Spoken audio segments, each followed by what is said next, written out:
Magandang tanghali mga idol. Dito nga pala ako naka-duty ngayon sa kusina mga idol. Kasi magluluto ako ng sinampalukang manok.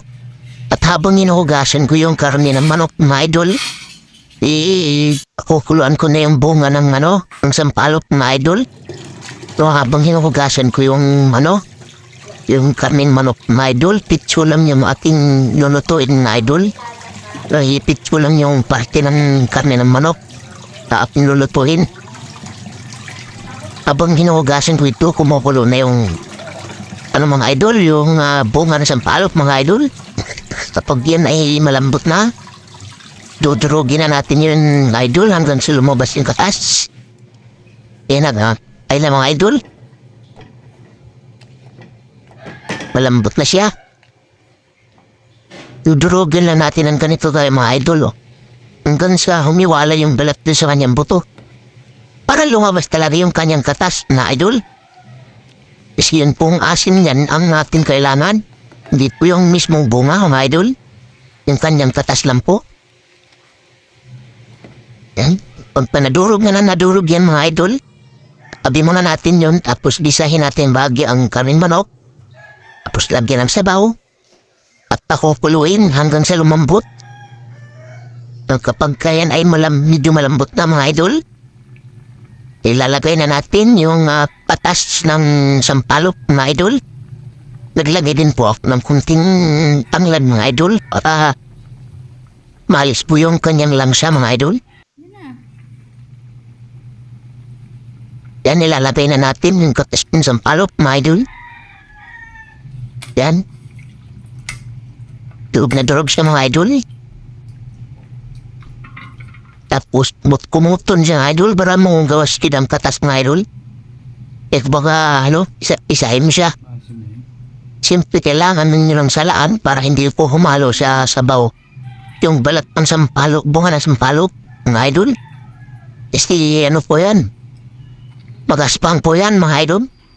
Yan, huwag po kayo mag-alala kasi nabuhos po ako ng kamay.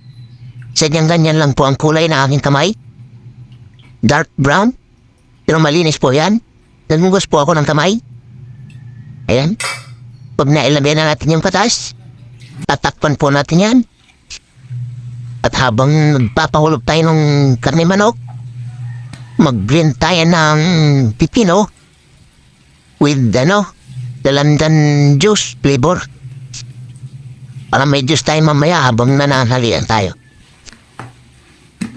Yan. Pag tayo na lumambot na,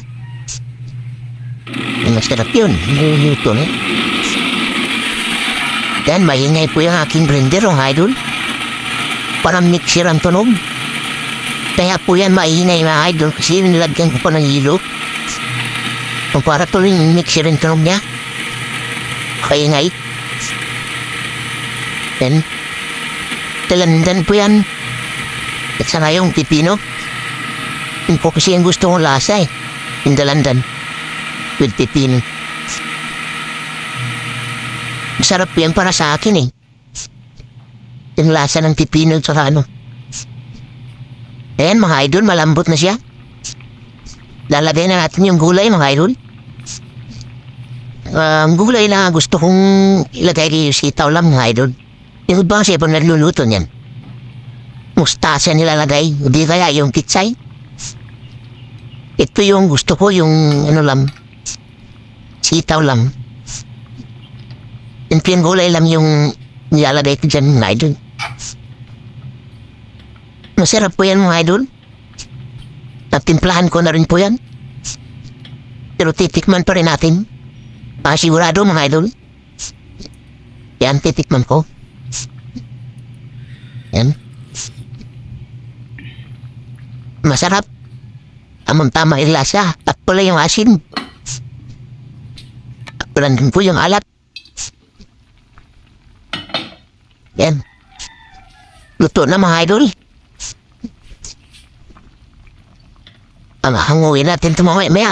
Ewan kasi ng sobrang luto na gulay. Tanay po ang lasa. Ito ko yung tamang luto lang.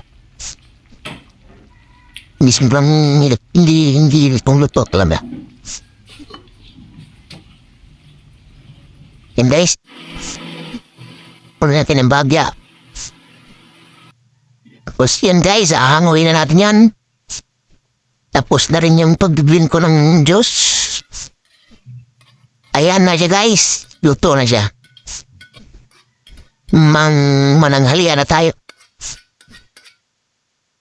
Tikman ulit yan ni Dudong. Saktan ba talaga ang lasa? Tikman mo, Dudong. Ayun, masarap. Tama lang asin. Masarap siya, mga idol. Kain na tayo, mga idol. Ayan na, mananghalian na tayo, mga idol. May tama tayong juice. The London juice with pipino. Kain tayo guys. Ayan tayo, mga idol. Tanghalian na tayo. Mapalukan. Thank you for watching, mga idol. Ano di po kayo magsasawa? Ay, nako. Salamat po ng marami, mga idol, sa inyong panonood. Samahan niyo ako sa aking pananghalian, mga idol. Bis mo kasi. Kain tayo, mga idol. Kumain pala tayo. Bye-bye. Thank you for watching, mga idol.